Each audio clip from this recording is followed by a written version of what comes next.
I am Sollosi, and this is Retro Encounter, episode 155. We are here to discuss Suikoden II, and I am joined by 4 Retro Encounter regulars from 2 weeks ago, starting with Alana Hagues. Hey everyone. Also the Keegan Lee. Hey. Tris Mendoza. Hi everybody.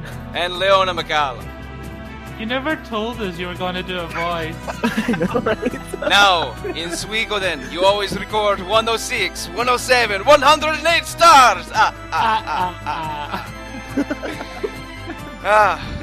Suikoden 2 is behind us, ladies and gentlemen, listeners of Retro Encounter. We have had a lot of fun playing it over the past month or so. And, I've had the Necrolord boss battle theme on semi-repeat off and on for at least a week. That song rules. You were serenaded by it just now, and you heard my terrible Bela Lugosi impression. Fellow Hungarian-American there, by the way. Now, this is my first time playing Suikoden 2. I had a lot of fun doing it, and we're going to get into the specifics of that very soon, but I'm not the only first-time player here. Alana, to open up the episode, can you give us your very, very generalized overall thoughts on Suikoden 2, what you liked about it the most, maybe? Sure. How am I going to condense everything into, like, one thing? I think I adored it.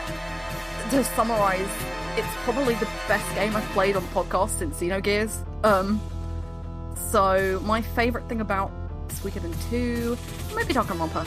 Those two are really high up. The best thing about Suikoden 2 for me is I went in worried it would do like a Final Fantasy XII on war, so I thought it would be a very generalized scope of like, war is terrible, war is bad, we must be rebellious and fight against the war. And it does that, but it gives you a frame with which to view it with. So the main characters are, for me, what makes it really good. And like all 108 of them all have their own different personalities, and they all make not war relatable, but it makes it feel personal rather than just being like, this is a war, I'm the princess and someone's died, my husband's died, I'm just regurgitating Final Fantasy XII's plot. I feel like I felt angry, like I felt personally affected by Suikoden 2's story. It was so well presented and very well paced as well for a 40-hour RPG. There's not really a beat wrong with it. Oh, and it also tugs at your heartstrings, and I hate Konami, so yeah. I hate them anyway, but yeah, it's super hard to summarize, but I'm sure I loved it, and I think character and story are probably the biggest reasons why. Awesome. Well, piggybacking off you a little bit, of all of the Retro Encounter games that were me playing a game for the first time, I think the only one that maybe I like as much as Suikoden 2 is I'm looking at the list of all the episodes now. Maybe Tales of the Abyss, and that's it. Nice. Because I really had a lot of fun with this game. My last several days of playing it, at work, I wanted nothing more to do than to go back home and start playing it again, especially in the game's second half. I agree with you on the pace. It never really feels like it's wasting time. You're always either running from something or chasing after something, or you're in between missions and you're recruiting as many heroes to your army as you can. It doesn't seem to cover a lot of ground. Like I don't think of the Suikoden 2 world as a massive world, but it's very dense and there isn't really any wasted space, I feel. Like something important and memorable happens in every location in the game that you visit just about. Mm.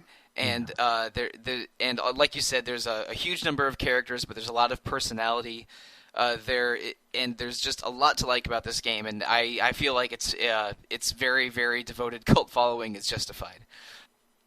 The 4 of you, and maybe listeners as well, maybe might remember that near the end of the first Suikoden 2 episode, I presented 5 things I didn't like and 5 things I liked about Suikoden 2.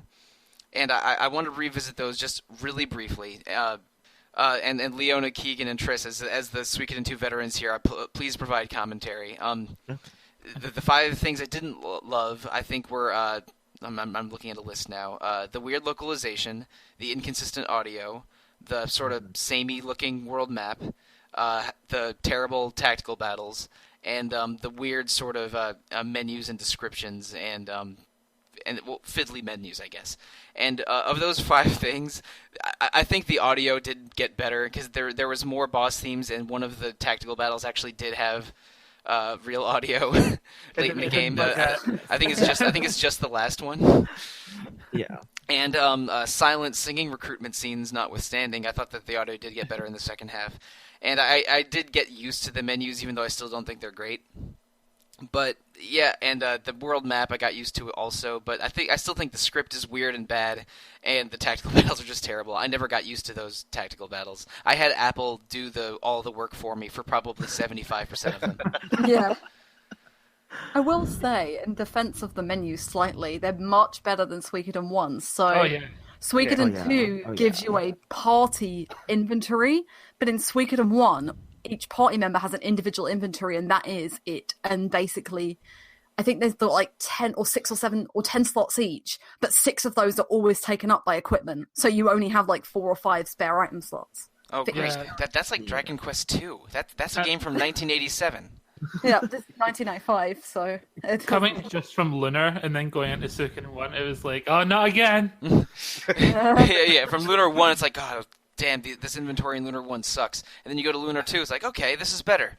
Oh, I'm glad that Lunar 1's behind me. And then straight back into Suikoden. Oh, no, it's back. You're just having a roller coaster emotional ride of inventory management, Leona. Yep. And I will say, as for like weird scripts, like I appreciate 2 so much more now that I'm playing 3, because 3 has some localization choices. Oh, it's a bit weird. Konami should just pay a bunch of money to a studio that actually still makes video games and re-release all of these with new scripts, because it seems like that there are technical issues and script issues with almost all the Suikoden games. Like there in Suikoden 2, there were parts where, like, an uncommon piece of dialogue, like I think there was one person in Forest Village and a few people, if I like spoke to merchants behind their counters or something, it was untranslated. You would get those weird, weird gobbledygook from that's untranslated Japanese imported into an English keyboard. Yes, you get that. Yeah. And they spelled Joey's name 3 different times, 3 different ways. Oh wait, really? They do. Yeah, it's Joei a bunch of times in the second half, and I think they just called him Joe, Joe once. What? So I must have brain glossed over that. It's like hidden, and it's not like right in the main story. I don't think it's unprofessional. Like I think that this is not a good localization. I want to see a Suikoden like 1+2 remake just so they can fix it. Yeah, that'd be great. Yeah, it didn't hamper my enjoyment of the game. No. Same with 3. I still think it's a great game, but like you just like. They seemed rushed.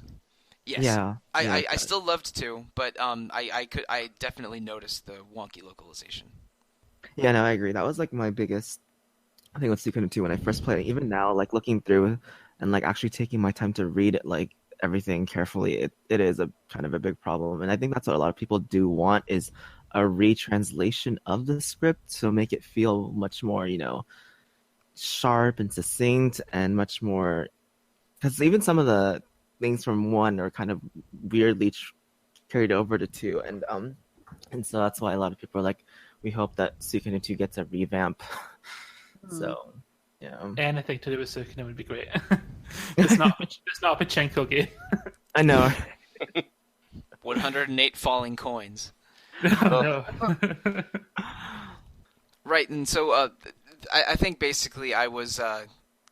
I accurately represented my feelings in the first episode, saying that those were 5 issues, and they sometimes improved, sometimes stayed the course in the second half of the game.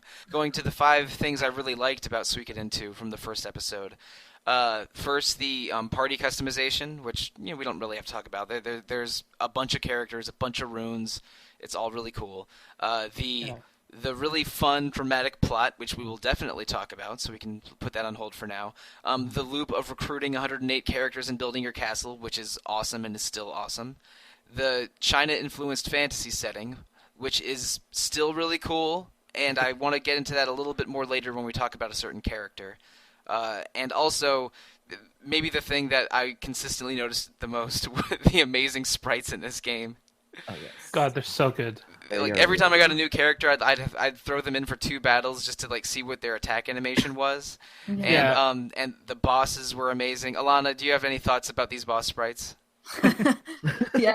Well, we spoke about my sewer rat last time, didn't we? But this time, let's talk about the bone dragon with who I must point out as well for comparison. Suikoden 1 has some normal dragons in it, but they make elephant noises, like very specifically an elephant trunk. Well, okay. Yeah, So it's we can straight up an elephant. Suikoden 2's dragon representation is a lot more authentic, and the bone dragon is spectacular.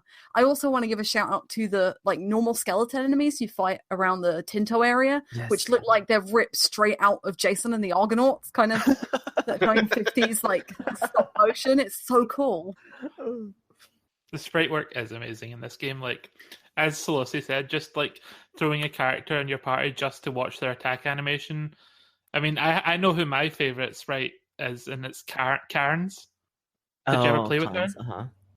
Karen has she's a dancer character, and she starts wearing sort of veils and stuff, and then as soon as she's selecting an attack, she throws her veil off. Yeah. Oh yeah, she's the dancer who sort of she's a dancer. who is in this demure robe, and then when she turns but then when she gets into her dancing gear, she transforms on stage, and you had to recruit her with a damn rhythm game. Yeah. Yes. She's a lot of fun. It's okay, I guess my Guitar Hero instincts from 10 years ago are kicking back in. And I also like when you do Ryu, or the hero who's canonically named Ryu, and Nanami's buddy animation or buddy or unite attack, it always there's a chance that it changes. The animations are also very different, and that there's one animation where Ryu or the hero ends up doing all the work, and then Nami is just sitting there drinking tea. Yeah, she's drinking tea and I think she also reading magazines. And she also slaps her butt sometimes for the attack animation. I did get the Nanami drinking tea one thing. It reminded me of the Skullomania super art in Street Fighter EX3, but of course it did. But there's just a lot of humor and personality in these animations, and the bone dragon that Alana mentioned, it's a slightly cartoony bone dragon. It has an oversized head with giant eye sockets and is not quite smiling. It reminded me of the animated dragons in a game I was playing an hour ago, Dragon Quest XI, and that is a 2018 game made 20 years later. To get to the level of a boss sprite. That pretty and expressive and cartoony and with that much personality, I thought of a game made 20 years later. It's so weird. The Bone Dragon is such a non-important boss. It's just kind of thrown in there, but it's an amazing looking boss. It's just pointless though. It's just now you fight the dragon. And you know what? I have probably fought 50 different kinds of zombie dragons and bone dragons in RPGs over my career, and this is one of the best looking ones. It's just it has just a huge head and moves in a really sort of enticing way. It's great. The sprite animations for both characters and bosses are awesome in Suikoden 2. Mm-hmm. They are. I think the only comparable game other than fighting games that we could maybe look at is something we covered the beginning of the year, Breath of Fire 4. Yeah. They're the closest I can think of to really awesome, smooth character animations that give each character and enemy personality. Everything is different, and it shows you just how much work has gone into it and how well those sprites have aged. Both games, really, because they're quite different. Suikodens are a bit more colourful and they're a bit more cartoony, I would say, whereas there's softer palettes on Breath of Fire 4, but they're both definitely the animations on them are smooth and just gorgeous. Yeah, the Suikoden 2 animations. Now, Suikoden 2 is a couple years older than Breath of Fire 4, but only maybe 2 or 3 years max. But I think Breath of Fire 4's animations, at least for the main characters, had more variety and more frames in battle, because each character had a bunch of different battle actions that they could do. But Suikoden 2's were almost seemed more like a painting, they were they were more canned. Each of the Breath of Fire main characters almost was like a fighting game character that had a lot of different range of motion and a lot of different actions. And Suikoden 2 had maybe fewer actions for each character, but more characters, and it was more sort of set in scene in a way. They popped more in Suikoden 2. Yeah. But those are two games of roughly the same era, the same era, with great sprite animations, and that was another game I did think of when I was contemplating the sprites of Suikoden 2, Alana, and that was an episode that you and I did as a duo. It was a lot of fun to record as well. But all right, that's enough talking about some Suikoden 2 in more general terms. Let's go to where we left off in the storyline. Now, we left after the liberation of Green Hill, and after the events in Green Hill, the party goes to Matilda and its capital, Rockaxe. And we met a couple of the Rockaxe characters at the summit in Muse, where where Miklatov and Camus, two of their knights, were reinforcements that were sort of unceremoniously pulled, and then which allowed Muse to get overrun by the Highland forces. So, we already kind of have a bad opinion of these Matilda guys, especially their king Gorudo. Yeah. He's the jerk right from the start. Yeah. Yeah. The minute he says. He basically says, because there's some Muse refugees, if I remember rightly, and they're trying to get to Matilda or Rockaxe, and Camus and I'm going to go French this time. Apparently, Camus and Miklatov are like, yeah, just like the philosopher Camus, right? Yeah, exactly. Yeah, I got you. But yeah, but when the refugees are coming here and Miklatov and Camus are like, oh no, we want to help, and Garuda's like, you are not going, and they listen to him, and obviously they die. You watch the refugees die. Oh, it's brutal. And they're so angry. And there's a scene, I think it's at the end of this period, or when you're Rockaxe, where Miklatov basically doesn't take orders from Garudo, and Garudo loses it, and he's like, if you're going to disobey me, then you're not going to be my captain. And then he throws his emblem off, and then all of the knights proceed to so good. So awesome. Oh, yes. So powerful. Yeah, I mean, every scene that Garudo is in, first with that Muse conference, then with the events in Rockaxe, and then with later events in Rockaxe, which we'll talk about later, he just is more and more of a jerk. And Camus and Miklatov are extremely honorable knights who are loyal to Matilda, but also very devoted to the idea of justice. And Miklatov's a little bit more headstrong, a little bit more dramatic, and Camus is a little bit more behind the scenes, a little bit more calculating, but he lets Miklatov do his thing. And just with these few short scenes with those three characters, we get so much out of them and get so much of their personalities. And I think it was you, Leona, though it might have been Triss or Keegan, and I apologize for forgetting. I think you mentioned that Suikoden 2 uses its tactical battles kind of like cutscenes. Yeah. Yes. Yeah, and they want to show character interactions and events, but with sort of a bird's eye view of a battlefield. For these cutscenes, and for that refugee scene, we basically just see a bunch of little refugee infantry units get massacred by the Highlanders, while the Matildan knights are just sitting there by a wall. And it's again, I don't love the tactical battles in this game when you're an active participant in them, but this was a good way to communicate that sort of really awful dramatic scene.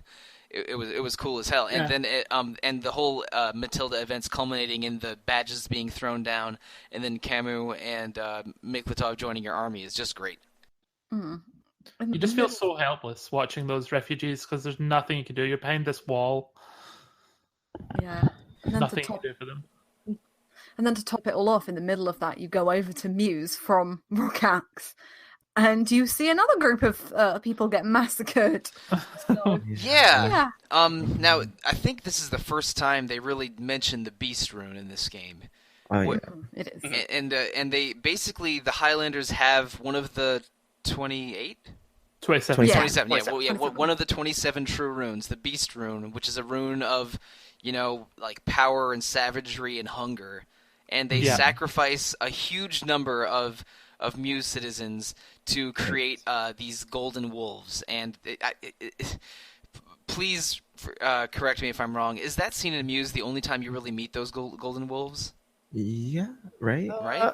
The second time you go to Muse as well, they are... Right. But that's it. You don't see them outside of Muse. Yeah, right, but so anyway, they sacrifice a bunch of Muse citizens to make these golden wolves that sort of you fight a couple of them, and then you get the hell out of there. But why didn't they just seek those golden wolves on all the other armies? Like why didn't they just attack people with an army of wolves with the beast rune? I don't think an official explanation is given, but in my brain headcanon, I like to think the wolves need to be near the beast rune itself to function properly. Yeah, At least and that's what makes sense to me. But the beast Yeah. rune, I thought the beast rune was in Le Renouille. Yeah, I thought it is. Oh, I thought it was in music. It's on the it's in the floor in Renwell. Learner? I can't pronounce it. I don't know. I'd say Lorenwell. Well, I mean, Alana and I are the people who obviously took some French classes in secondary school. I took German, okay? So I actually took Spanish. Oh well. Well, I mean, it's a made-up French word, so we'll take Yes. that. Well, it probably is a real French word. I just don't know what it is. But the No, it isn't. No, it isn't. Never mind. No, then. there was a nice big game FAQs thread about it being a fake French word, and people were looking it up. It's like there's another one that it's like Holero, the German translation for Secret of Mana, which is not a real German, but it's just like a Okay. Well, anyway, real or French fake words. Real or fake French words aside, that's our first introduction to the Beast Rune, which will again feature heavily later. And after witnessing that atrocity, Gordo denying the atrocity ever happening, and then Gordo treating his knights like trash. After Miklatov makes his report, we get that dramatic scene where they throw down their badges. But shoot, we skipped over a couple things. First of all, most importantly, I got a 4th double beat rune just walking to Muse without trying. Oh my god. An hour and a half. Yeah. At one. Yeah, I had 4 double beat runes. I had 3 from the beginning of the game, and I got a 4th one, and that's the most important part. But also, when you're walking around and accompanying Miklatov to his secret mission into Muse, you can stop by Highway Village and do a Dragon Nest dungeon to recruit 2 guys from Suikoden 1. Yes. Yeah, I love Flitch. I love that But- side quest. Yeah, it's a nice little side quest, and I think it's probably surprisingly easy to miss. Like I had a recruitment guide that I was following, so I knew to go to the inn and talk to them 3 times and stay at the inn twice or whatever you have to do. But like if you just stop by Highway Village and buy some items and save and go on, it's probably easy to miss that one. Yeah, it is. I think the first time I played, I did miss it. It's very like a narrow window because you're locked out in Mendoza for a long time after that. I don't think you can even go back. Yeah, the guide I was following said, like, do this now, only chance to do it, or something. I think you can go back after you liberate Rock Axe, but they aren't there anymore. And so Highway Village won't disappear, but that mission in Rock Axe is the only chance to do that. Yeah, because before Rock Axe is the cut-off point for getting all 108 Stars of Destiny, because you get Leknat comes along and tells you. So that is the cut-off point. That is the cutoff point, yeah. It's such a... The side quest is when you play Suikoden 1, it has a lot more weight because you actually see his dragon black die. And the sacrifice they make. So him like in mourning for this dragon, he's a dragon knight, but he has no dragon, so he got sent away from the dragon knights. I don't remember what it's called, but yeah. Funny that he names both of his dragons after the runes in Suikoden 2. That's true. Yeah. That's true. I love Butch. He has such a good arc between the first 3 Suikoden games. Yeah. Ooh. Oh yeah, see him again. Oh, Yeah. is one. the best character in Suikoden 2 Bright also in Suikoden 3? He is, and playable. Yes. Oh, cool. Oh my god. Yes. Excellent. And writable. Oh man, Yes. Alana. Suikoden 3 lets you mount some of the beast characters depending on who they're partnered with. Yeah. Mount the bug. Yeah, you can mount the bug, the griffin, and I think. Can you have a duck mounting a bug? No, Oh, God, I wish. It's only certain characters. You're breaking my heart. You're killing me, Smalls. Well, anyway, like this is a significantly sized side quest. It's a long-ish dungeon. You recruit 2 characters. There's some personal drama in it, and you get a baby dragon at the end, so it's automatically awesome. But it's surprisingly missable. And I was while I was doing it, I'm like, man, I would like this game a little bit less if I skipped over this. Yeah. Yeah. I also forgot to mention that I think Humphrey is one of only few characters that brings his equipment from Suikoden 1 over to 2, if you have the transfer. Yeah, he does. He does. Him, Pesmerga, and I think there's one other. I can't remember. Flick and Victor can't? Oh, their levels come over, but I'm talking about like their exact gear. Oh, I see. Yeah, that bigger. Yeah. That makes sense. I mean, that's... Pesmerga is such a weird character. He's just like comes up at the end and he's like, "I'm after Yuba," and then he like disappears because Yuba disappears. I'm like, fine. Yeah. Pesmerga and Yuba are just like one of those mysteries of the Suikoden series that we'll never know. Right. And the thing is, Yuba plays a huge role in the third one, and it sucks because you want to know more about it. Yeah. And you're just, it teases you with like, please, just give us more, and then it just ends. Okay. I'm sure it was going to be great. I mean, Konami's not really making games anymore, and the Suikoden architect that made 1 through 3 isn't. I don't think he's in video games anymore either, and he didn't work on 5. No, but 5 is still good. It feels the most Suikoden after he left. Right. Mm-hmm. Yeah. Right. But I have one question about maybe this is clear in the text and I just missed it. Is part of why Luca Blight is so powerful and so bloodthirsty being around the Beast Rune? Yeah, pretty much. Okay, I feel like is it all him, or did the Beast Rune help basically? I think it's a lot to do with him. I think. Okay, yeah. I would interpret it being partly the Beast Rune. I don't know why, because I feel maybe in part. Yeah, I don't know. It's never really addressed directly. Like, he's just this vicious thing. And I do think, because we'll get to it, like, he is, other than the final boss, the single longest boss fight in the game. Probably the longest anyway, if you're not... But yeah, like, he's just so powerful. I was playing this boss fight thinking, how the damn hell are you doing all this? Like, how are you taking, 20 arrows? Like, how are you doing that? Yeah, anime. Yeah, exactly. Again, this is a game where the villains are politicians and generals in large scale battles, and then you just have one anime demon that is a one man army all himself, and it takes 3 squadrons and dozens of arrows and being betrayed by multiple sides just to stop him. We'll get to him very soon, but that's a weird nature nurture argument with Luca Blight. I figured he was sort of always had that hate in his heart and was always powerful, but the Beast Rune just sort of turned up the volume on all of those things on him. The hate part is definitely him. Yeah, right. The hatred is definitely him. Yeah, right. He does have a very tragic childhood, to say the least. I don't know how deeply we want to go into that because it's very sensitive. We can go into it a little bit, but before we talk about Lucas some more, basically after the events in Matilda, the Highlanders move into the southern part of the continent and start attacking Radat and South Window and all of the cities near your castle. And sort of before you end up challenging them for the full time, you decide to sneak around to the south and recruit some Tauran Republic. Try to recruit the Tauran Republic to your cause, and that is the. Please, again, I might be getting this wrong. That's the nation that was founded after the events of Suikoden 1. Yes. Right. All right, and they wanted the main character of Suikoden 1 to be its first president, but he declined, and we have these other Suikoden 1 characters in leadership. Right, Lepant. Lepant. And his son Sheena. Leave me alone. I didn't take French. No, I'm not laughing at you. I'm laughing at Lepant.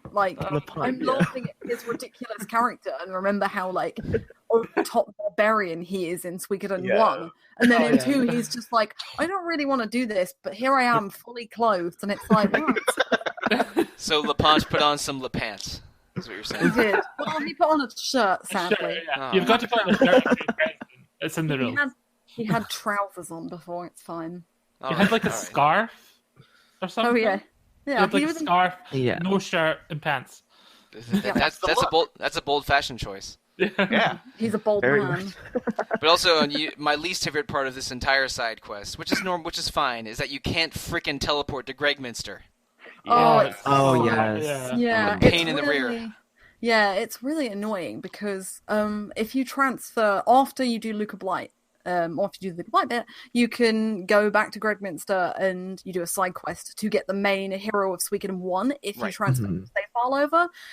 But you can't take him to your castle, so every time you want to take the main hero from 1 over, you have to go back to Gregminster, and he's easily one of the best characters in the game because he comes with his rune, which he comes equipped with the true rune from 1, and he's just so powerful, and it's just so frustrating. But I think I get it because the two empires are actually, they had a war, didn't they? They had a fight a long time ago, so there's bad blood between them. So their travel is restricted between the two nations. So I understand it, but it is a little bit annoying. Yeah, I mean, I had to just go through Banner Pass so many times, like once for the main quest, then once to recruit the ninjas later on, and then to recruit a couple characters in Gregminster, and then the first time I tried to recruit Gordon, I had sold like 4,200. Gordon thing. I had made like 4,200 money, and I needed 5,000, so I had to go and sell like 2 more crystal balls or something. Yeah. So that was annoying. So I did not enjoy the lack of ability to teleport to Gregminster, but it was cool getting more seeing some more Suikoden 1 characters, and that's a great Easter egg, being able to have him recruitable if you had a Suikoden 1 save. I would have definitely loved it if I had a Suikoden 1 save to import, but I didn't. It's so cool because you go inside the old house that he used to live in with his dad, and you all, on the main characters of the main 5 characters from Suikoden 1 all have dinner together. Like there was a frequent scene in Suikoden 1 that they'd all have like dinner together, and Grumio would make stew, and everyone would love it, and it was just so heartwarming. It felt so like I knew my way around Gregminster. It was really weird. Like I got in and I was like, I knew where to go immediately, and I was like, is Gregminster where the castle in Suikoden 1 was? No, it's where you start the game. Yeah, you actually get banished from it. It's actually where the final dungeon is. But yeah, you get banished from it at the beginning of the game, and then you end up there at the end, because that's where the game ends. Suikoden main characters have bad luck in their hometowns early on in their games, don't they? Oh yeah. All right, but anyway, you know what my favorite save carrying over situation in video games is? You're not gonna be able to guess. In the PlayStation 2 Ratchet and Clank games, I was just gonna say that one. Oh really? Oh wow, that's remarkable. No, I know. In the first one, you save the president of a weapons company, and he goes, "Oh, I can give you I'll make you official employees so you can get through this gate, but you can't use the employee discount for another 2 years." Ha ha ha ha. And then 2 years later, when Ratchet and Clank 3 comes in, when Ratchet and Clank 3 came out, if you have a save from Ratchet 1, you get the employee discount. Huh. And if you have a save from Ratchet 2, then 5 weapons in the black market in Ratchet 2 you get for free in Ratchet 3. I wonder if that works on sweet. the collections for the Vita and PS3. It does for the PS3 version. I don't know. About the other ones, but it was definitely I when playing Ratchet and Clank 3 for the first time on PS3. I was on PS2. I was so happy getting those weapon discounts because I really like the PS2 Ratchet games, especially the second and third one. But anyway, it's always fun and rewarding when you get a save carryover bonus, because it contextualizes the different games within a series, and you feel rewarded for it, and it lets you ask the philosophical question: what is a save file? Yeah, so I'm really glad that they gave you the opportunity to recruit the Suikoden 1 main character, but let's move on a little bit. After that happens, you see some behind-the-scenes stuff. Basically, everyone in the entire world, besides Luca Blight, wants to kill Luca Blight. Yep. He collaborates with Joey to kill the king of Highlands. So Luca Blight is briefly the king of the Highlanders in this game by having Joey deliberately poison himself for months, and then in a ceremony where the king drinks the blood of his pledged knight, he gets poisoned from Joey's blood. I feel like it's just completely insane. I feel like there's easier ways to assassinate kings. Right. Don't involve poisoning yourself. How much blood does the king drink? is what I want to know. How much poison is in Joey's blood? Right? Right, well, I know a lot, but like a whole ritual, like the knight drinking the king's blood seems more reasonable than the king drinking every knight's blood. But It's not- for all Maybe that it's what he's effort, into. well, for all that effort, and it was Joey's idea that he planned with Luca, that at least Joey gets to marry Jillia as a result, and she seems nice. She does. Yeah. She does. She's more cunning than she lets on. Oh yeah. Yeah. Yeah, and people are speculating that she returns in 3 as a different character. What? Oh, really? Oh. Yeah. Well, So- I never knew this. So Yeah, she puts so on a they're giant duck suit. Oh my god. She's Sergeant Joe. She's Fubar. Yeah, no, there's a character in 3 named Queen who people are speculating is Jillia because nobody knows her. Oh. No like, way. her mystery. Yes, no way. Yeah, and so but she has like some kind of characteristics that Jillia has, so people are like maybe that's Jillia in 3, and so people don't. It's not confirmed, but fans are speculating that she could have returned in 3 as Queen. Interesting. Yeah, That's so cool. It would give the whole name another meaning. right. Yeah, wouldn't it? Yeah. Huh. Oh my. Well, I'm going to be looking at Queen a whole different light right now. back to Suikoden 2.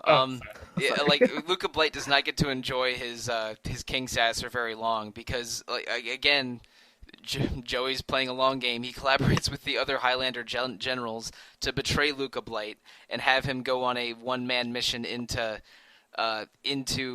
your castle, and then they leak that information directly to you. So basically, they let Luca hang out to dry, and hope to God that Luca Blight fails in his night raid. And oh boy, the night raid is something else.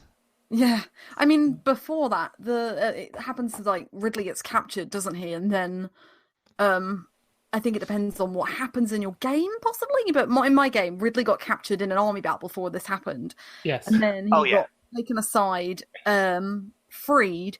But he came with a note from Leon Silverberg, who is a character from Suikoden 1, who's in your party. He is uncle of Matthew Silverberg and Odessa. Who Matthew is the equivalent of Shu. Yeah. Yeah. So he's a bit funny about joining your army in Suikoden 1 anyway, because he's like, oh, I don't want to do it, blah, blah, blah. But he joins and he's near the end of the game. So it's really interesting to see Leon on the other side. And I've heard the Silverbergs sometimes have a bit of a reputation in this series. So now I'm never going to trust the Silverberg, even though Odessa was awesome. Oh, But, That's 50-50. yeah, I'll take that. But yeah, so basically Leon Silverberg sends Ridley back with this note, and Ridley gives it to him, and it's basically telling Shu and Ryu and the rest of the army, Luca Blight is going to attempt to attack you at night. Please be ready. And that sets off in motion the night raid. And and in the night raid, there's a tactical battle, my least favorite part of Suikoden 2, and which I think succeeds if you just wound Luca Blight, and then and then after that that's the battle where Ridley. Yeah. We're not Gengen, where Ridley gets captured. And I think you mentioned this, Alana. He might die depending on some of the choices you make, or how the battle goes. He was alive in my game, so I don't know exactly. Oh, that what that's event about. happens It's later on. Yeah, it's later. Oh, okay, never mind. Well, anyway, so Ridley fakes retreating, then comes back, and and to make it seem real, only Shu and Ridley knew about that return gambit. And after sort of you get the note from Ridley, Luca Blight attacks with a group of soldiers, and you have to fight him 3 times. I think dealing about 2,000 or 3,000 damage to him each time. First, you basically make 3 squads of 6, and each squad has to fight him. And if you weren't rolling 18 deep until before then, you wish you had. Oh, yeah. Go on a big long detour to. Actually, it's not too bad because the scaling system in Suikoden 2 is so good. Like, you can just catch up anybody within like 10 minutes. It's great. Yeah. It did not take me long to get characters up to the level 36, 37 range that I wanted. But I was like, all right, I guess I'm gonna have this battle with like shoot, I forget. Like it was like Zamza and Kinnison. Okay, all right. I had to go a little deep to get to the 18.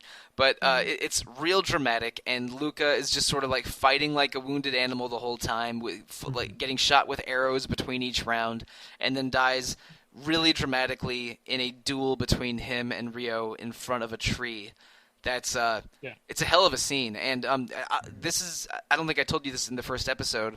I knew about Luca Blight before playing Suikoden 2 because he's sort of a notorious video game villain, and so I had it in my head. Oh yeah, Luca Blight, main villain of Suikoden 2. Everyone really likes him. I thought he had been I assumed he was the final boss. Like I thought he was going to be the guy in Suikoden 2. So I was a little surprised seeing him die around the 60-70% mark. Me too.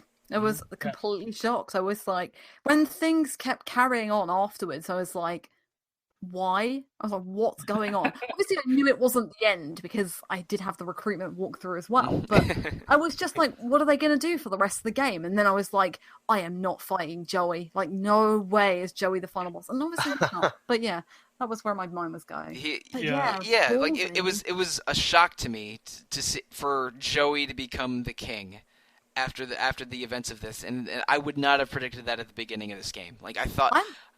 I got it in my head. Oh, Joey might join the other side, especially after the events in Muse. It's going to be a sort of a Ryu and Joey clashing the whole game kind of situation. But him becoming the king and having these two characters basically as the lead generals of opposing armies was, I mean, awesome, but unexpected. Yeah, exactly.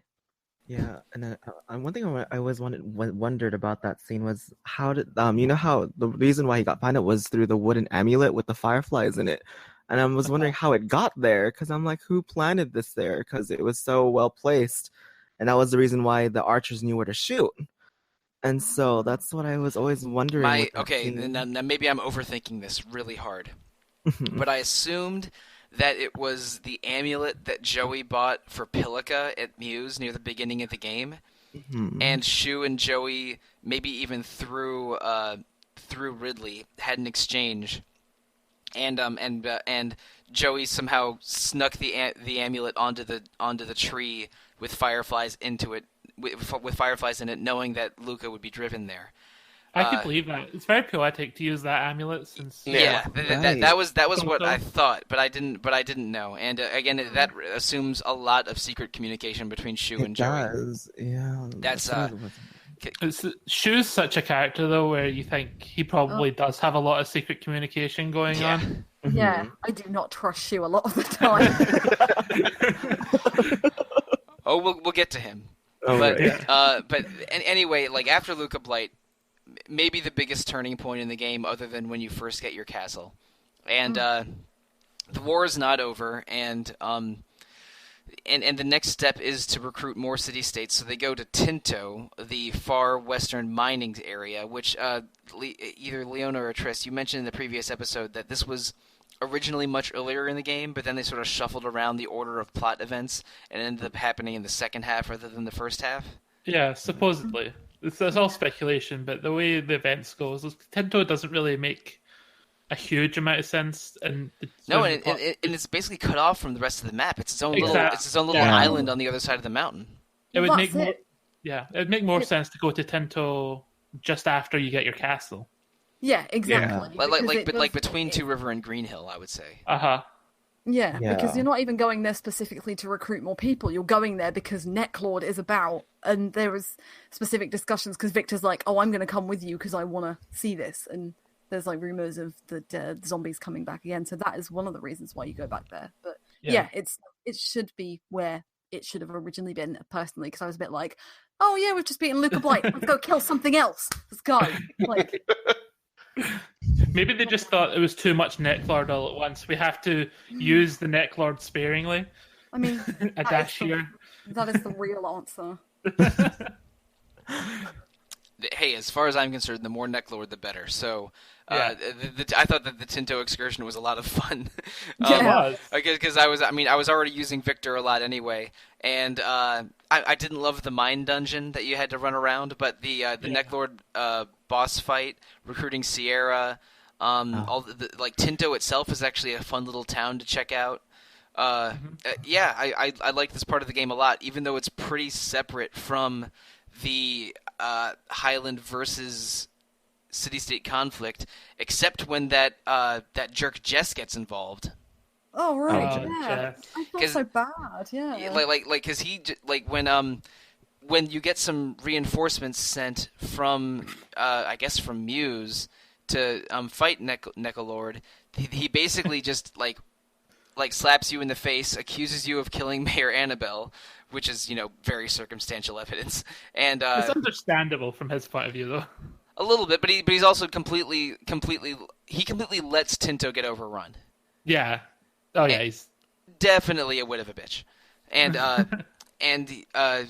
but after it all goes, you have the opportunity to forgive him, and Jess and a bunch of Tinto and Muse people become stars of Destiny. I think you including those bandits in the mountain pass, you get like 7 characters after Tinto. Yeah, you do. And yeah. But the best part of it all is that Necalord boss fight music. Oh yeah. so good. No, the best part of it all is Necalord. Not just everything about him. Oh, yeah. It's like I don't know, they borrowed Michiru Yamane just to write one song, and she was in a bit of a techno phase or something, so she gave it like 4 on the floor with the I love it. it's great. Yeah. And Tinto is, I don't know, I was looking forward to going back to Tinto because I don't know why, but I've always been drawn to Sierra's character. Yeah. And especially since she gets a lot more exposition in the Suikoden series, which one of them comes before 2.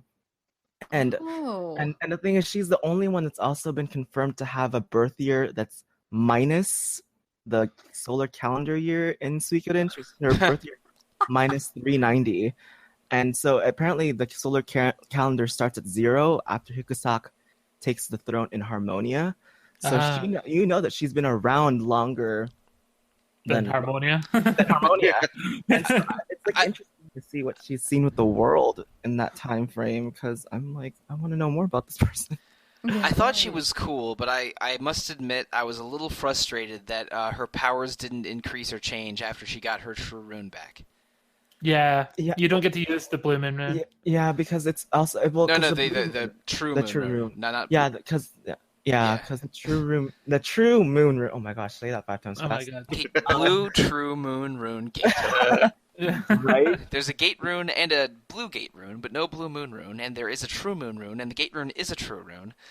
Right. Boy. Because then people think it's the Blue Moon Village, and that's how people think it's the Blue Moon rune, but it's the true moon rune. Right. And there's also the song Blue Moon from the musical Grease.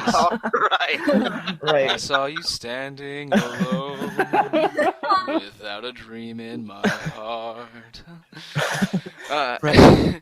We don't have the rights to that song. I know, right? Well, I won't use the original recording. It's fine. But I think the reason why it doesn't power up Sierra is because the blue moon here right now. The true moon rune is made up of 2 parts, which is compassion and destruction, and this is why Sierra. Does every rune in this game have 2 halves? Yes. No. Yeah. Because there's the back gate and the front gate, and then there's the bright shield and the black sword. Yeah. I feel are all of the true runes actually have true runes? Blue moon. I feel like a majority of them always have like another side to it, because you had Life and Death with the Soul Eater, and then you had. So there are more examples. Right, and it's just a lot. But the elemental runes, like the true Earth rune, the true Wind rune, it's just what it is. Mm-hmm. But I see a lot of them. It's probably some yin yang concept. Yeah, that's what I was thinking. But yeah, that's why I would assume that the true Moon rune didn't really, power up Sierra's powers, because she represented the compassion side of the true Moon rune, whereas Necklord represented destruction. And that's why I always assumed that's why it never gave Sierra much more abilities, because the true Moon rune's nature for her was always to be compassionate. Well, sure, but if you look at the other half runes, the beginning rune divided in half still gives the defender side powers. Like Ryu's has the bright shield rune, even though he has half of a true rune. If Sierra's a holder of a true rune, or even half of one, I think that one of her slots should have a cool attack in it. Is basically what I'm saying. and we never, animations. yeah, whether it's before Necrolord's defeat or after, and so that was a little bit of a bummer because like after you defeat Necrolord, I'm like, oh man, now I bet Sierra gets a cool vampire attack or something, and it didn't really happen. Yeah. Yeah, no. I wonder if it's just because she did have the rune for so long anyway. She had it for centuries. I wonder if Sierra just like being a vampire is the power of the moon rune. Maybe. That's what turned her into a vampire. That is the power that she has. Yeah, Right. maybe she just has just so much control over it that she just doesn't want to. She's afraid of if she uses it, it'll take back the control. Because that's what the Sun Rune did, and Yeah. Suikoden 5, Yeah. and it went AWire. So that's why she's just kind of keeping it dormant to keep her control over the Moon Rune. Could be. So that's what I would think too. But it would be nice to have a powerful attack. Enough about I know, moons and runes and gates. Sierra and many other characters join after Tinto, and then we go back into the main conflict onto the center part of the continent. And this is a part I thought was a little confusing. Basically, you divide your army in half, with half of it going to liberate Green Hill, and the other half to go and face an army that's posturing by Muse. And I ended up doing both of these battles because I was worried I would make the wrong decision, so I made a second save file. Right. And the Green Hill battle is kind of challenging. A couple of my units fell, where you have to defeat Uber, who can heal himself in the Green Hill castle area. He's real annoying. But in the Muse side, all you have to do is survive for 5 turns, and then all of the Highlander forces retreat turn by turn. So I didn't really get what that was about, but it was basically just sort of an army stratagem kind of plot point. The Highlander forces waved a bunch of units in front of Muse and sort of let Uber lose Green Hill so they could capture Matilda. Is one of these fights also against Lucia? Is that? I can't remember. Yeah. remember No. I think right after this, Lucia attempts to assassinate. Right. Okay. And then she assassinate comes in. Ryu. Okay. Assassinate Ryu in your castle, and then a little bit later, when you're liberating Rock Axe, Lucia is a fighter on the Highlander side, and then there's multiple fights against Lucia when you're liberating Green Hill, but when you infiltrate Green Hill to liberate it, and then when you in Lurenwi near the end. Yeah. But yeah, so is Lucia in Suikoden 1 also? No, She's in Suikoden 3. Oh, okay. Yeah, she's a huge character in Suikoden 3, and I completely missed the connection the first time, and I just got it this time. I was like, wait, it's the same Lucia in 3? Yeah, it is. I was like, oh gosh, it is. So, but anyway, you finally get to liberate Green Hill, and then Muse shortly afterwards. Actually, I think it's the Muse fight, not the Rock Axe fight, where Lucia is a boss. I think she's a boss in Muse. I think. Yeah. Well, I'm not sure she's a boss fight. I think she's an enemy unit when you liberate Muse. But she's like an enemy. Yeah, but you It's been a couple of weeks since I finished. Right. It's been a little less than a week for me. It was. You can check my Twitter and find the exact hour that I finished. Same. And I did finish in time, so I didn't have to snap my Dragon Quest disc in half. Oh yeah. But anyway, so you liberate Muse and Green Hill roughly back to back, and then you move on to liberating Rock Axe, and right before Rock Axe is the cutoff for the 108 stars. Yes. And so I think this is one thing that bothered me about the recruitment. You recruit all of the people in your castle, and many of the non-combat recruits are stores and shops in your castle, and that's fine. But why does it take you to the 80% mark to get a frickin' blacksmith? I know, right? Right. Well, You had to hustle over to that port town whenever you wanted the blacksmith until you get a better one in Tinto for the first. It's dumb. They should have given you the blacksmith hours earlier. Is what I'm saying. Yeah, but I think that's part of what a lot of the theory about the reshuffle of the plot happens, because you get the hammers for the blacksmith way earlier. You get all these hammers, you get the copper and the silver and whatever, and you've no blacksmith to give them to at all. So it's part of the reshuffle of the plot. I think he was supposed to be much earlier. That makes absolute sense. Yeah, That does make sense. I still think Suikoden 1 had it worse, though. 5 different recruits, each a different level of blacksmith. Yes. Oh yeah. That's dumb. Yeah. Wait, did they all work together, or you had to go to each Yeah, one? they were brothers. Yeah. They all moved into, or they were a family, and they all moved into the Yeah. castle. The But one at a time. Mies, Mus, and Muz. I can't think- remember. They all begin with M. And Moses was the last one. Yeah. So, but do you only have to talk to one to upgrade your army? You No. don't have to... No, you have to talk to the No. specific one. Oh, But they're all right. they're all in a row in the same room. It's That's just such a terrible. waste of stars. Yeah, it really is.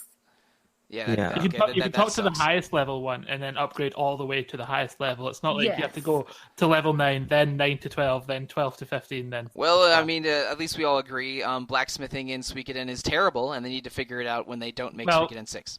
In 3, it's good. In 3, it's Yeah. good. 3 is good. I yeah. don't believe you. But anyway, It's a cool lizard, man. but in Rock Axe, you have Gorodo shows up again, and he does something almost unforgivable. Yeah. Ugh. What do you mean Oh. almost unforgivable? No, It's only forgivable because I got the ending where she survives. Oh yeah, of course. Yeah. But basically, he gets the bright idea. Oh, let's try to kill the commanders of the Highlands and the city-states at the same time, and then I can take over the whole world. And he tries to shoot you with a crossbow, but Nanami takes the hit. And if you get a couple conditions right in a row, I think it's recruiting all 108 stars, and warning Nanami in time, you have about a 1 second window to do it. Her Yeah. defense also In the needs to be defense, higher, yeah, but it it's has to only be- like 120, and mine was at like 230 because I've been using her all the time. 'cause Yeah, I love her. I had Nanami with a spark rune in my party almost the entire Oh. damn game. Yeah, She me has too. the Yeah. fastest Yeah, character. because her speed is crazy high, and Right. and if you Yeah. have the person with the spark rune do a normal attack, then everyone else gets to take their turn right after you. So I basically got Yes. all of my characters to do the turn right at the beginning because Nanami's fast as hell, and only some of the weird like mind witches were faster than her.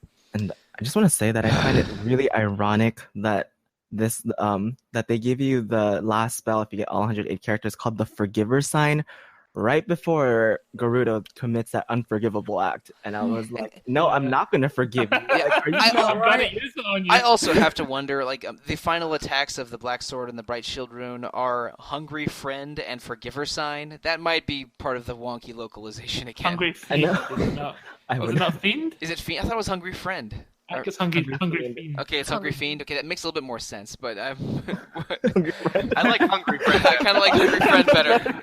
Yeah. Go see Hayo. I mean, you only get to use it for maybe 2 fights, so forgive me for Yeah. misreading Hungry Right, that's Fiend as Hungry Friend.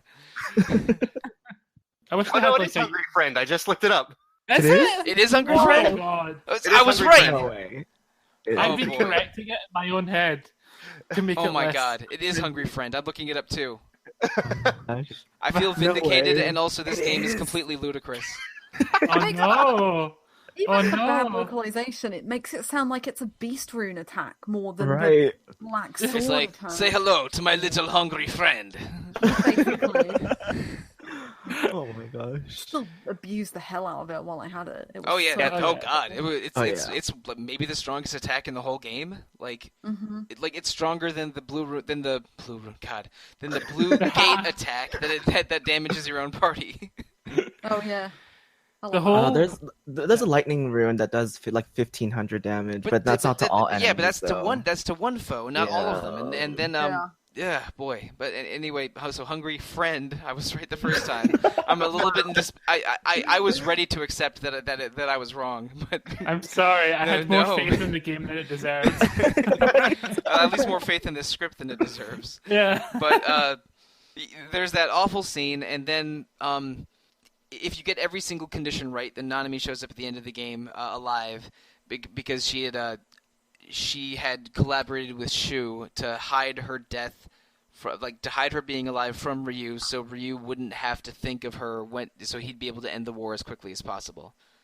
I guess. Yeah. I think it's like Nanami was just so tired of fighting the entire She is. time. She Yeah, didn't. Yeah, she's- the whole time she was sick of war and hated being caught in the middle of it. But had Yeah, to be more- because her brother and her best friend were 2 enemy generals. Yeah. Yeah. It's heartbreaking. But we didn't even mention the whole opposite game over that you can have. the in ultimate. Oh yeah. Yeah, there's Bad other end. endings where Oh, not even a bad end. yeah, It's like- we'll get into those a little bit when we talk about the end game, but yeah. there's one character that we've mentioned a couple times this episode, and we didn't mention once in the first episode, which I'm a little bit shocked by. And that's and this is a character who I think, if the game was a little different, could have been the main character of this game. And Bolgan. Shu. Oh yeah. Yeah. Wait, who did you say?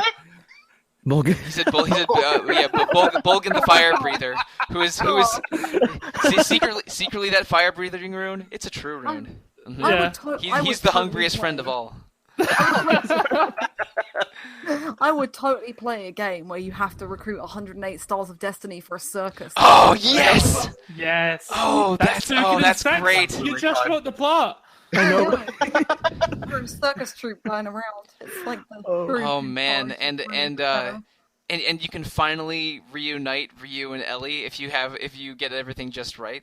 Oh, Don't tug on my heart like that. Ryu That's could be perfect. the secret endgame recruit. Oh god, Uh-huh. this is the best fanfic ever, Alana.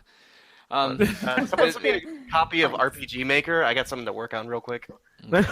Well, but anyway, like Shu is you have to jump through some weird hoops to recruit him with Apple, who was his I guess his kohai or his fellow student of Matthew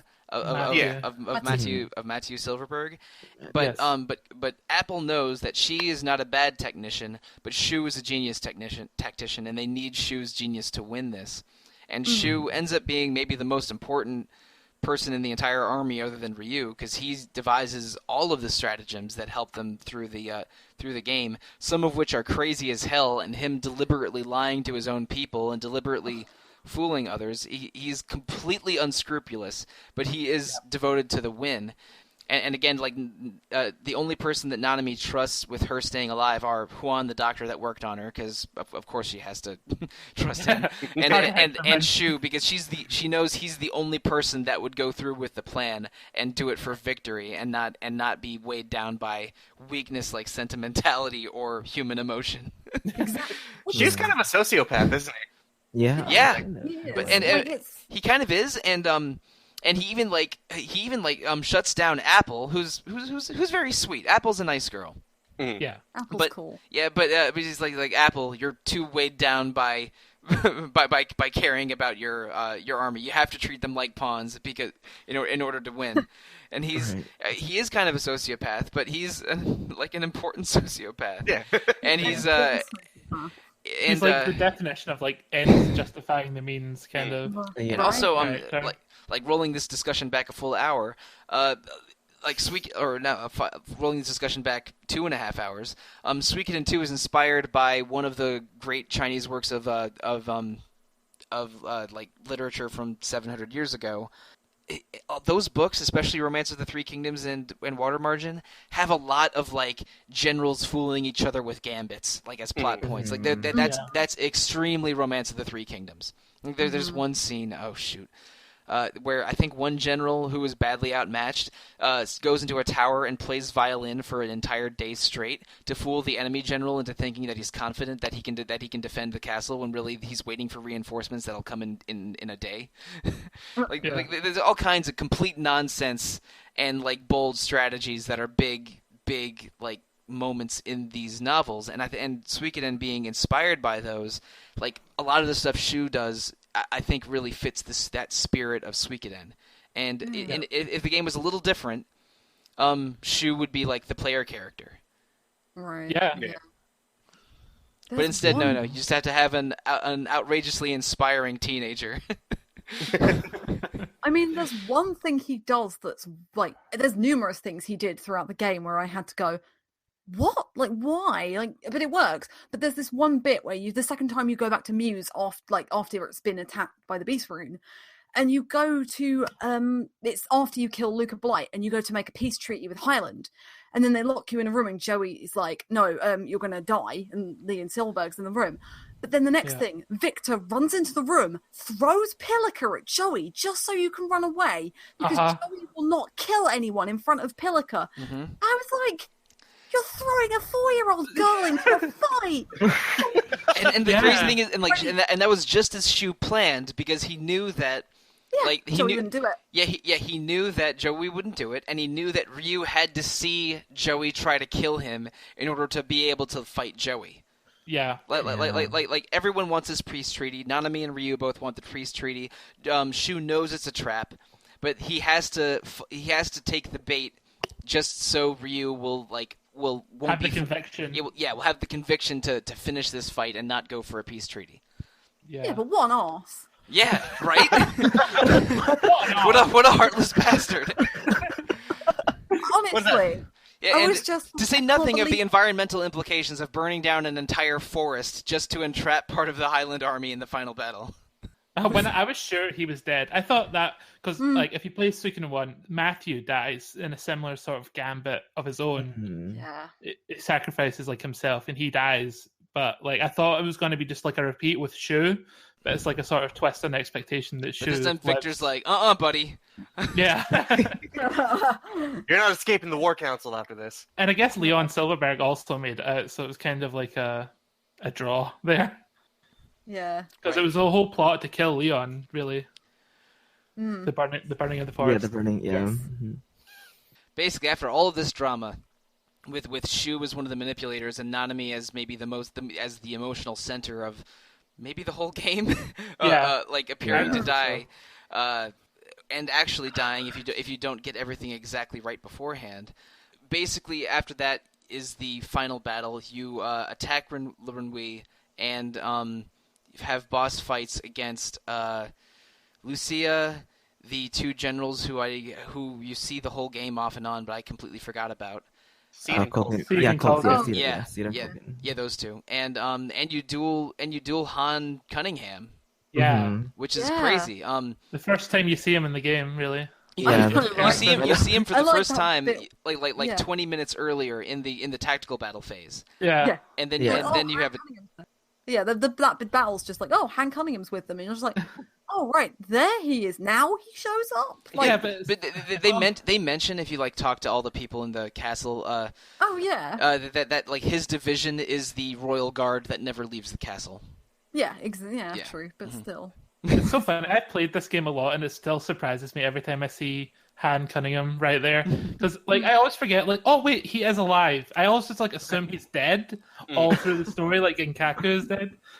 But then he's alive and working in Highland. We didn't really mention Ken and Genkaku much in the first episode, but they were basically the Ryu and Joey of their day when in the war 20 or 25 years ago, however long it was in the storyline. But Genkaku deliberately did not attack Han in their duel that was to settle the entire war because Genkaku knew his blade was secretly poisoned by an awful Annabelle's politician. father. Was it Annabelle's father? Annabelle's father, right? Yeah. Was it Annabelle's father or? Yeah, it was Annabelle's because it was Muse. Yeah, right. Muse. Okay, it was Muse. Yes, I was confusing her with Teresa briefly. Yeah, who also has a terrible father. Who also had a terrible father who was city-state leadership in the previous war. Yeah. Hence why I was mixing them up. But so Han wins because Genkaku refused to attack, and then the city-states thought of Genkaku, who was their greatest hero, as a traitor as a result. So the end result of that treaty was that the Genkaku's hometown, which escapes me. Cairo. Yeah. Cairo. Yeah. I say it definitely in my head. It's okay. Yeah. So Cairo became Highland territory, and Genkaku adopted two war orphans, Nanami and Ryu, of course. And ended up raising them in Kyaru, living in exile from city-state. And a lot of the city-state leadership felt real bad about it afterwards, especially including Annabelle. Yeah. When it all came out about the poison sword. Yeah, but it all came out, and in a way, when you finally fight Han in a duel, like Han, who has been probably feeling awful about what happened to Genkaku for 20 years, just goes all out, and Ryu defeats Han and sort of rectifies what happened in that duel 20 years ago to many people's satisfaction. And I think maybe this would have been a little cooler if we had met Han a little earlier, but still it's a really cool moment. when you put it in the I really context like- of the whole Suikoden 2 story. Yeah. I like the And whole it's a boss duel. gambit of the whole like Oh yeah. Lucia, then Han. No, Lucia it's Keegan. Lucia, then the two generals, then Han. Oh, Or- is that? Yes, or are the two Han. generals No, after? no, it's Lucia, Han, and then the Okay. two Oh, different- my Yeah. bad. My bad. Right before the beast rune. Right. Okay. And then you have the Beast Rune, which looks like the like an Orthrus demon dog, sort of. Uh-huh. It's great. It's a pretty intense battle. He deals a lot of damage. Yeah. Like the only challenging boss battles in this game at all really are Luca Blight and the Beast Rune. Yeah. Yeah.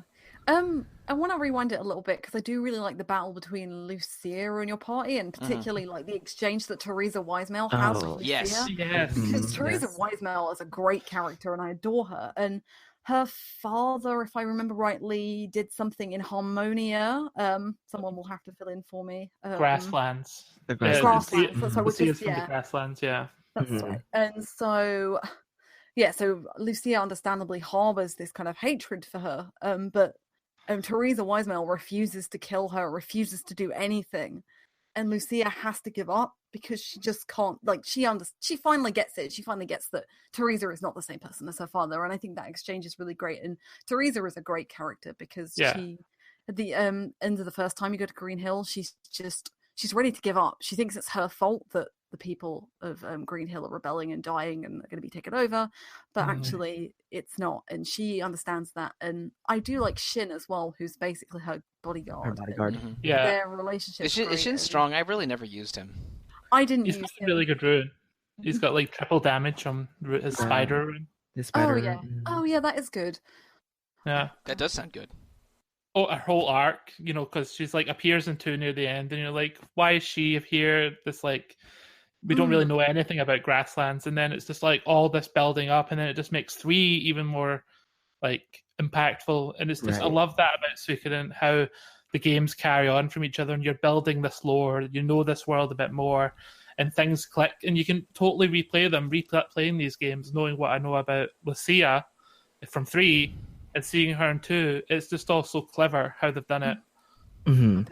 Yeah, they really forge a continuity in these games that are, and they also have good writing and a lot of personality in these character designs that help it along. And speaking of the character designs, we're at the final battle here. I want to know your 6. So other than Ryu, we each got 5 characters, of course, and so let's one by one each of us share our final party and maybe briefly discuss the characters. We won't take too long since we're already 75 minutes on. I think I mentioned several of these in the first episode, but my final party ended up being Ryu, Victor, Olan, Luke, Rina, and Kille. That's a good party. Yeah, That is very good. I thought about because I ended up having Victor and Olan as my frontliners like the whole game. I love both of them. And Olan is this tough lady bodyguard that is like a defender of women, and she you recruit her by using your party as bait for a bunch of bandits that are attacking women, but then Olan enters and helps you fend them off, and she goes, "All right, I'll join your party. I'll be your bodyguard." Yeah, Olan's great. And she has a rune that that is stronger when she's berserk. She's awesome. I don't think she's as powerful as like a 3 rune slot character like Kille, but I liked her so much that I kept her the whole game. And She's awesome. and I used Kille because I started using him because he used dual knives and looked like a Final Fantasy red mage, and I'm like, this guy's cool. And then when I looked him up in like a wiki or something, he's like, oh, Kille is one of the 2 or 3 strongest characters in the game, and I'm like, oh, okay. Oh, right. Okay, I didn't know that either. No, because he has 3 runes and he has good attacking stats. Well, that's why I had- 3 empty rune slots. Yeah, that's why I had 3 rune slots. So and apparently, like using certain setups with 3 rune characters is the most powerful setup possible. So and Kille's on the very short list of people that can do that. Yeah. So and I used Rina and Luke because I like having 2 magic users or 2 dedicated magic users, and I had them, healing and lightninging and earthquaking and what's that wind attack that deals like 500 to everybody, like The The shredding. shred? yeah, shredding, yeah, and shredding people the whole game. But both of them are strong as hell. So that was my final team. Leona, mind sharing yours with us? Mine's is really weird. It's Oh, hit me. I thought I'd give myself like a little challenge to fight the Beast Rune, so I just threw like a lot of the weaker characters in the game. So my party was the entire circus trio, which is Bolgan, Rena, and Ellie. Rena. Oh, all three of them are pretty good though. I Bolgan's not used so all good. of. It's not that good. He Yeah. deals a lot of damage. He just doesn't have any defense at all. But I did give him what's that weapon rune? The friendship rune that is Yeah. more powerful. Oh, yeah. The more stars you have, so he Yeah. did have that for his like really strong auto attack. So he was okay. He just doesn't have any good defense. And I used Yoshino. Did anyone use Oh. Yoshino? Is that Oh. is that Freed's wife? It Yeah, is that's Freed's cool. wife. I think yes. I think Freed is disappointing. He's not a good Yeah. fighter, and they make He's you not. use him. They make you use him a lot. No, I Yeah. didn't like. Yeah. Yeah. I didn't like him. No, Freed isn't very good, but Yoshino's quite good. She has like I had the flowing rune on her, Oh so yeah. she was a good healer, and she's a medium ranged attacker, and she's got okay attack. Cool. I put the kindness rune on her, which is the more you use that character, the stronger they are. Oh wow!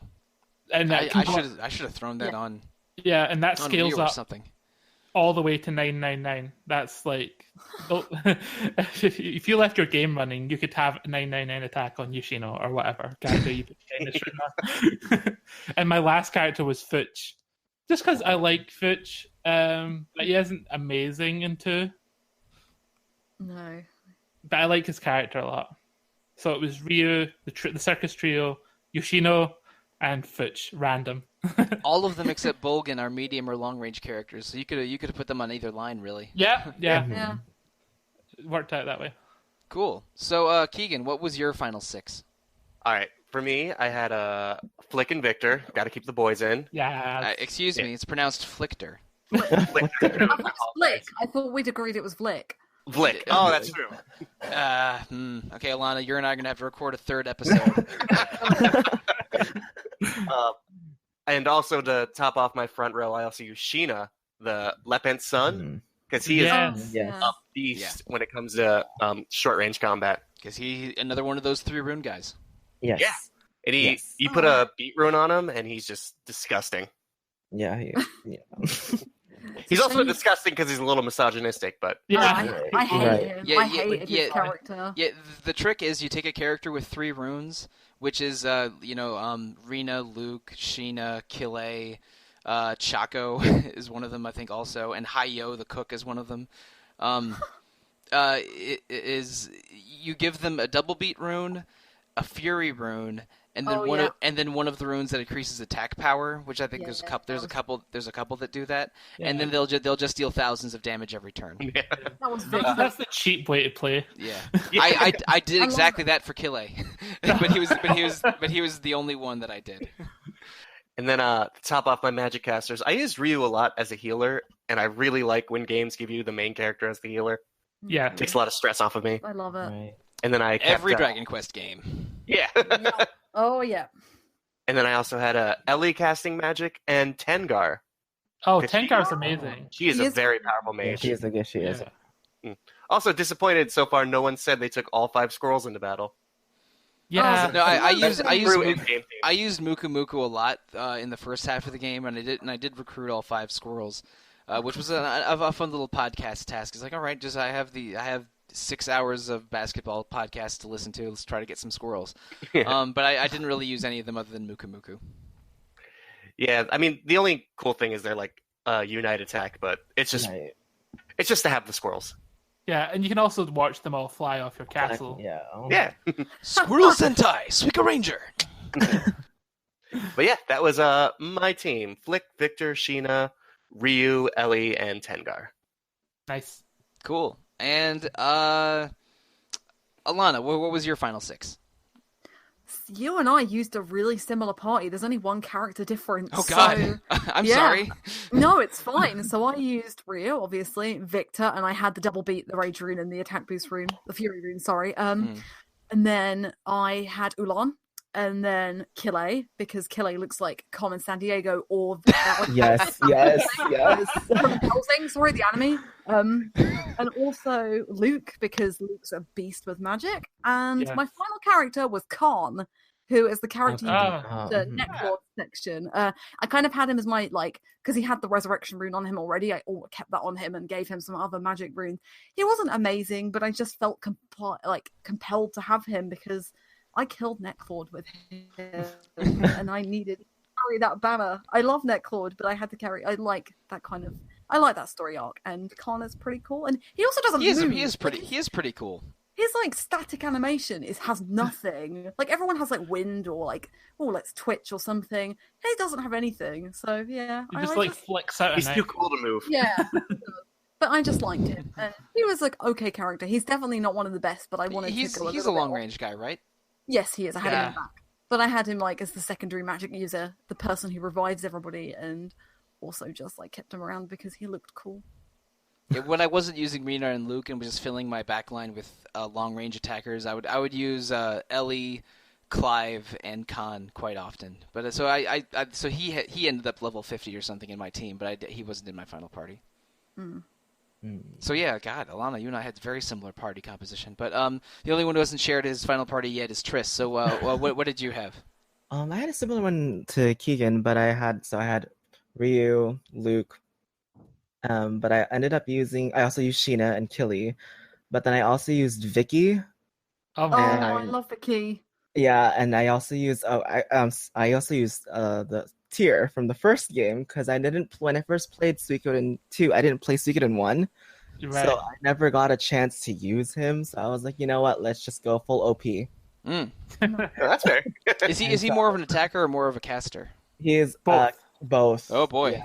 He has good attacking, and his Soul Eater is pretty much way too OP for this game. Oh, so he's like having a second Ryu, but his special rune is just a different kind of awesome. Oh yeah, definitely. And I wanted to see his rune animations for that one because I know they changed a bit from the first one, so I was curious to see. Judgment looked really cool. Yeah, Judgment is... The spell animations are so much better in Suikoden 2 than 1. They're amazing. Oh, they're so good. Yes, they really I'm glad they kept the little noise in from Soul Eater. Yes! Great. Oh, by the way, I don't know. So for those who played Suikoden 1, do you guys know if in Suikoden 1, you know how when you have the Rage rune and the Thunder rune equipped, it adds another spell to your arsenal that's combined with the Rage and the Thunder rune? Yeah, do you know if that happens? Yeah. Do you know if that happens in Suikoden 1? Yes, it does. Yes, it does. Oh, right. Wow. You don't get any indication that it's happening. You just it has to be very specific. They have to be taking their turns right next to each other.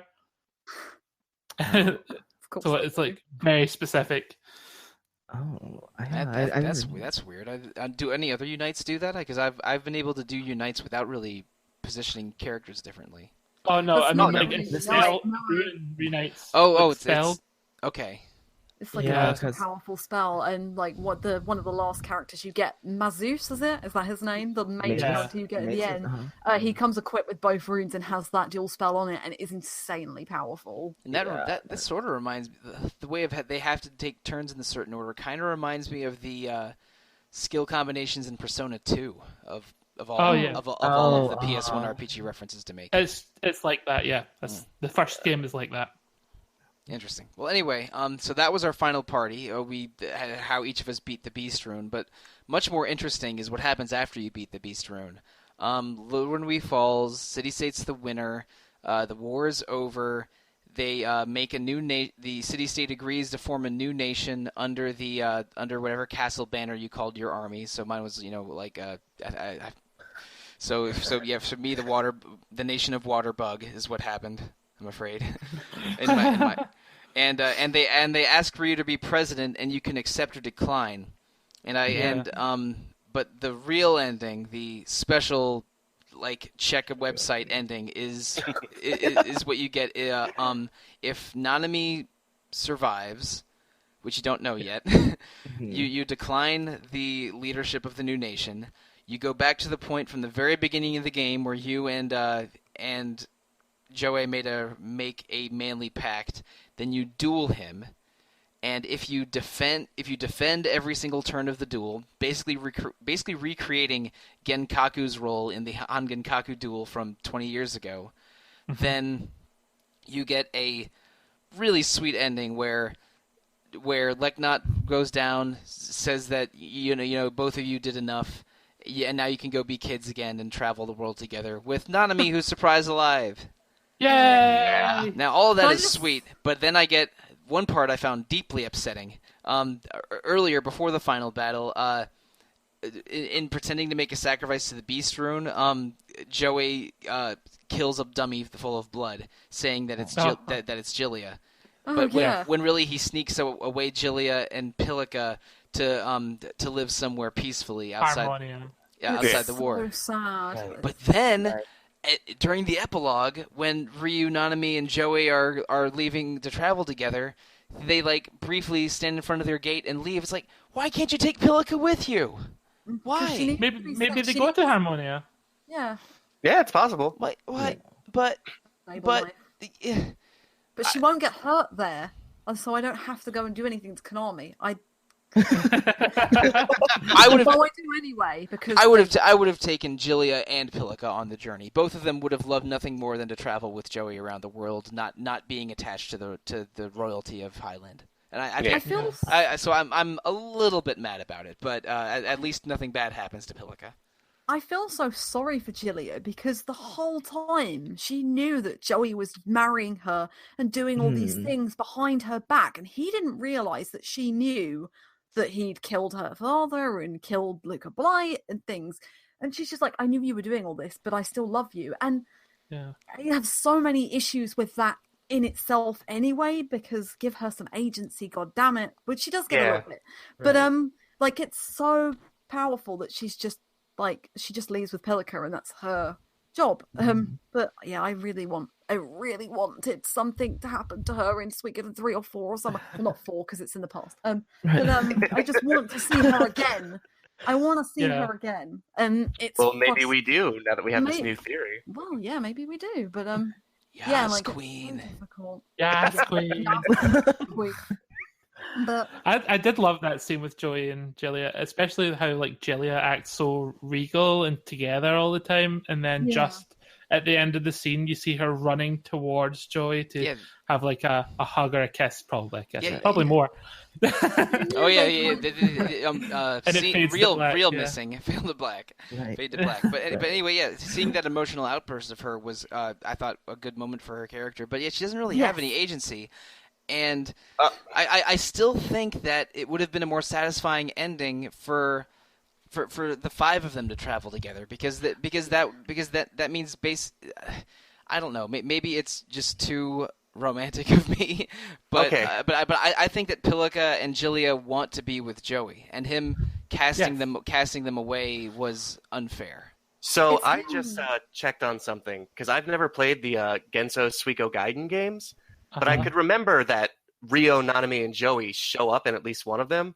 So I just scoured through the wiki for Suikoden, and they show up in the second Suikoden game, specifically coming back from visiting Jilia and Pilika. Yeah. So it does happen. They keep in touch, but we don't get to see more of them because we get whisked away by Vicky soon. But I don't know if they're traveling with them, but they're still like in connection. Like the 5 of them are still a little group. So happy ending that you have to search for. Still not enough. Nope, not accepting it. It's the most I can give you. I can write you a quick fanfic if you want. Like, go for it. Oh, I think that one of the things that I liked playing Suikoden 2 again is that I kind of saw some things in the compositions that I've missed in the first time I played it. Like, I don't think we talked about the scene between Pilika and Joey where he was saying goodbye to Pilika. Oh God! I was really, really like I cried at that scene the first time I played it, but then when I was like, still playing through it, but then I noticed that I was like, why am I so drawn to this scene? And if you notice that at the backdrop, there's this curtains. All the curtains are done except for one that are kind of like they're mimicking holding hands, and it just shows that when Pilika, when Joey tells Pilika, I'm saying goodbye, And then Pillica was like, oh, but it's just, for, just for now, right? And then Joey's like, no, it's for good.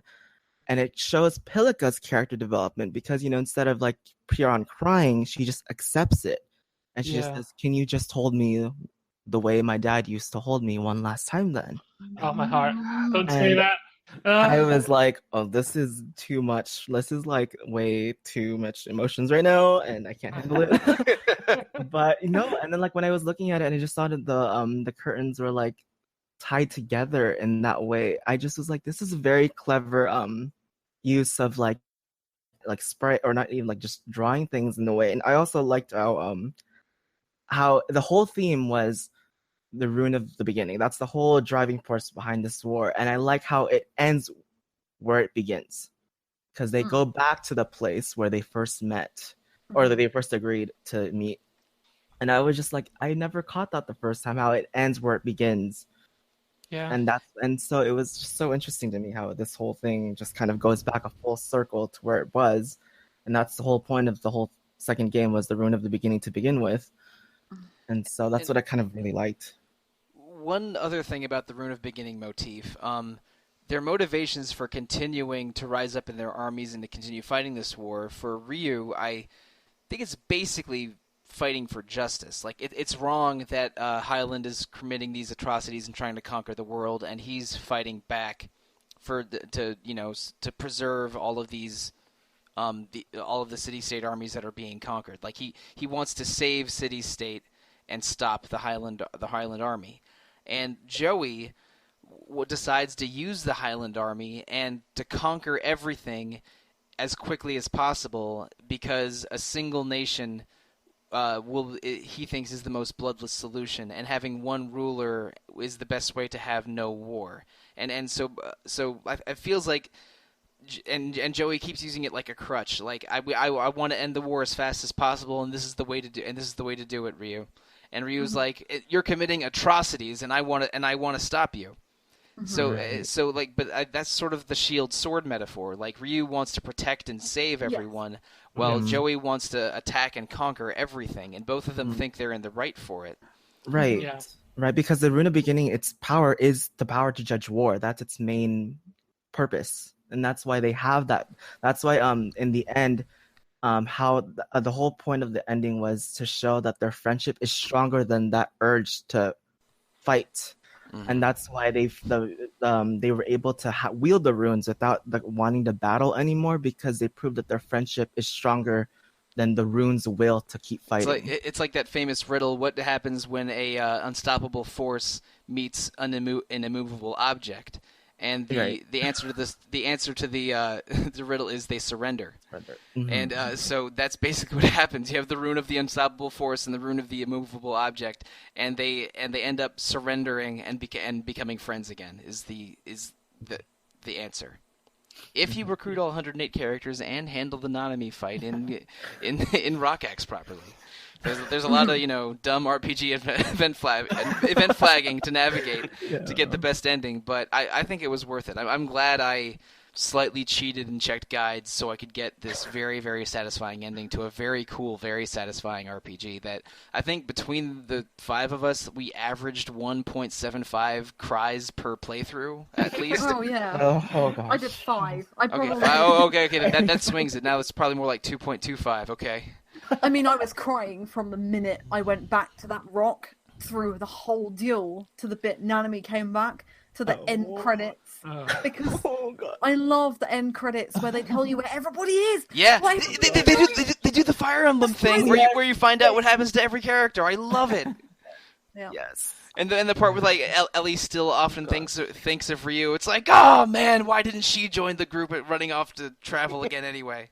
I like all the animal ones that are just like, Muku just goes back to his tree. I feel sorry for Siegfried. In my game, Siegfried lost his wife, Nanami. What? To get Siegfried the unicorn, you have to marry. Like, you have like a ceremony for a fair maiden. Yeah. That's right. Nanami was my fair maiden. She was mine too. I had to visit Siegfried to see if he was upset about his wife, but he just said nay. Wow. Okay, now we really have to end the episode. Oh good. Oh wait, quick question: what animal characters did everyone get? Because there are a few options. Oh yeah, no, I got Yeah. I got Siegfried and the big griffin. The Yeah, griffin. me Yeah, too. same. The griffin is so Mhm. cool. He decides to be the guardian of the castle. He's Because Yeah. so awesome. I'd I- love I- to get the octopus family, but you're wasting a Star of Destiny. Right. yeah, I you would have liked to can't. try the octopus instead of Siegfried the unicorn, because I am quite attached to the griffin. But I mean, me getting 108 as quickly as I could for the podcast was much more important. Yeah. Yeah. Yeah. I have had the octopuses. They're strange. Cool. Well, they have a unite attack with Vicky, don't they? Where she just teleports them above the enemy and drops them on Do you them? think? Do you Oh think? my that's I think god! so. Yeah. So do you think the Oh my octopi would be in the handsome monster attack? Yes. Yeah, you know what? Okay. Because he gets a white man, it's a baby, so he does great for himself. Oh my gosh. Got it. Did any of you do the cooking mini side quest? Oh, I God. love the Oh cooking. god! Accidentally. a few times. Accidentally a couple times for me too, but I didn't go through to the end because I checked a guide to see if there was rewards from it or something, and he ends up challenging like 7 other chefs. Yeah, there's Yeah. 12 total. Yeah. 12? Yeah, there's 12. I did it on a previous run, and it involved a lot of save scumming from me. And Yeah. shoot! Yeah, no. Speaking of lengthy side quests, did anybody take care of all of the Clive Elza stuff? Nope. and No, never I will. could not. I could Impossible. not. You I have to do YouTubed it it. in like sub 20 hours, Yeah, don't you? you have Yep.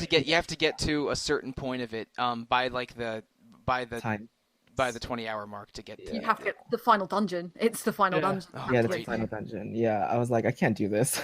No, I want. I 100%. used Clive quite a bit, but I did not follow through with that Elsa side quest at all. I got through to like the second bit, the 14-hour one, but then it just went. I was like, oh yeah. I've seen the ending on like YouTube and stuff. It's yeah, that's pretty what I cool. did. Yeah, It's it is cool. really good. Yeah, but you don't get anything for it. So No, it's just a like different ending. it's like that 108 reinforcements fight at the very beginning. It's much better on YouTube than actually doing it in Yes. the game. Yeah, definitely. For sure. Yeah. All right. Well, anyway, we've talked for another full 90 minutes on Suikoden 2, and I had an absolute blast playing this game. I'm glad I finally got off my butt and took care of it, and I'm sure Alana has the same feeling. I mean, you and I both agree. This is one of our. You and I have been on a ton of episodes of Retro Encounter, Alana, and for me, and I think also for you, this is one of my favorite episodes. One of my favorite games I've played for the podcast. One of my favorite games for the podcast. Agreed. It's Suikoden 2 is great, and I'm glad we finally did it. Turns out that all of these thousands of fans on forums for 2 decades had the right idea. Yeah, I get it now. Mhm. But speaking of PS1 games that I never played but really should, next month we are doing episodes on Mega Man Legends 1 and Mega Man Legends 2. I don't know if we're going to have 1 episode for each or 2 episodes for each. I'm still sort of figuring that out right now with some other RPG fan people, but it's going to be either 2 or 4 episodes. And after that, I haven't planned very far ahead because our internal poll for the next game after that is still unresolved, and there's a bunch of other episodes we have ideas bopping around. I'm trying to schedule them and get people together, but there's been injuries and sick people and people with small children. It's kind of hard to recruit my own stars of destiny for Retro Encounter podcasts sometimes. Seriously, but like Marcos is so hard to get a hold of. I think he might actually be Batman. Totally. I agree. Yeah. But anyway, so I don't know exactly what's coming in the future, and also I should apologize. I thought we were going to do a Pokemon episode last week, but it ended up being a Fire Emblem episode because of scheduling issues. It's a weird situation. It's not always easy running a weekly podcast. It turns out. But I have a lot of fun doing it, and I had a particularly large amount of fun podcasting with you four because you're great, and Suikoden 2 is great. Aw. But Oh. But listeners, you're also great, and it would be great if you emailed us using retro@rpgfan.com or leave us feedback on iTunes or Google Play or however you're listening to us. RPG Fan also has forums, a Twitter, a Facebook page, a Discord, an Instagram page, and 2 other podcasts, one of which is sort of defunct, and the other one of which is Random Encounter, hosted by Derek Heemsbergen, which goes every 2 weeks and is more focused on current events and review games. So please listen to those and check out all of those other websites, which you can are linked from the RPG Fan main page. So before we sign off for reals, let's share how listeners can reach us individually, starting with you, Keegan. All right, folks, best way to get in contact with me is through Twitter. I'm at KayleeBrand there. Come on in, stop on by. I'm taking my next big gaming adventure going through the Trails in the Sky series, so you get to see my thoughts there. We have 3 episodes on Trails in the Sky 1, which are episodes 2 through 4 of Retro Encounter. We did them super early. Wow. And then we had a follow-up episode on Trails in the Sky second chapter right when it came out. I wasn't on that episode. It was just a solo episode about Trails in the Sky second. That was, I think, also in the first year of the podcast, but I don't remember exactly when we recorded it. I wasn't on it. So, Keegan, if you're as you're playing those, which is a lot of video game, good luck with that. Maybe check out those episosts. Oh, I definitely will. I've been avoiding some of the older ones that I haven't played, but I'm getting through our backlog. Mm-hmm. There's God. If you want to just play, if you just want to devote an entire year to playing RPGs, you could just hit up those that Legend of Heroes Trails saga. Yeah, I know. And you could be quite occupied. I really want to get to Trails of Cold Steel eventually. I love Trails in the Sky, the Trails in the Sky trilogy, but I've barely touched Cold Steel. So that maybe it's a future Retro Encounter episode. I don't know. But Leona, tell listeners how they can reach you. You can get me on the RPG Fan Discord server at StarMongoose, and you can also get me on Twitter at StarMongoose. Okay, and Tris, your turn. All right, you can reach me at Discord at Therefore It Is, and listeners, just want to make sure for you to listen to Sollosi's contact information so that you can tell him that you want us to play Suikoden 3. But yay! I'd be on that. I would totally be on that. Oh no! Well, okay. Now that we have confirmed that we are doing a Kingdom Hearts episode, later, either late in this year or early 2019, I guess there needs to be a new game for people to bug me to play. But Suikoden 3 will probably be better than Kingdom Hearts, I will say. As much as I am like okay. I am more interested in Suikoden 3 than Kingdom Hearts, I will say. But I did pledge to be on that Kingdom Hearts episode, so whenever that happens, I'm afraid I will be on it. It's okay. Rob Fenner's going to suffer with you, which okay. All right. I feel bad for him. He doesn't have to suffer with me. Come on, Rob. You don't have to do that to yourself. But anyway, if you want to listen to me just suffer online in general, the best way to do so is to either listen to old episodes of Retro Encounter. I'm on about 2/3 of them. Or follow me on Twitter. I am at The Real Monsoon most of the time and at Evoker for Dogs other times. And then also I'm on Discord as Monsoon Mike, although I rarely venture outside the podcast channel. And I'm on the forums as Monsoon. Guys, we did it. We recruited 108 stars. You left someone out. I did? Oh no! Oh no! I'm so sorry. I'm so sorry. A good ending. Oh man. I'm not going to live bad. this down. Okay, look, I've had a rough week, Alana. I've played so much Dragon Quest XI. Oh, woe is you. Woe is me, right? So much Dragon Quest. Alana, how can listeners reach you? So you can find me on Twitter at Alana Hagues or on Discord at Diving Falcons. I feel really bad. I'm sorry. Why do you feel bad?